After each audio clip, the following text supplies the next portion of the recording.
MS યુનિવર્સિટીમાં VC બનવા ઉમેદવારોએ પોતાના બાયોડેટા મોકલ્યા હતા।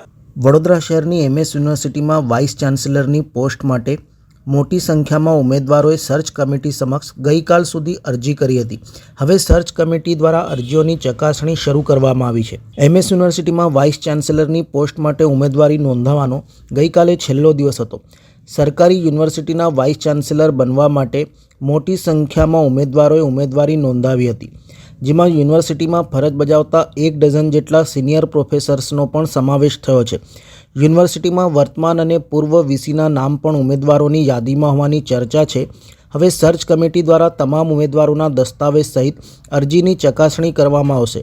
ત્યારબાદ સર્ચ કમિટી ઉમેદવારોની શૈક્ષણિક લાયકાતને આધારે નામ શોર્ટલિસ્ટેડ કરશે। ત્યારબાદ સર્ચ કમિટી ઉમેદવારોને તબક્કાવાર ઇન્ટરવ્યૂ અથવા પ્રેઝન્ટેશન માટે બોલાવી શકે છે। ઉલ્લેખનીય છે કે વાઇસ ચાન્સેલર તરીકે પ્રોફેસર ડૉક્ટર વિજયકુમાર શ્રીવાસ્તવની 3 વર્ષની ટર્મ 8મી ફેબ્રુઆરીએ પૂરી થશે।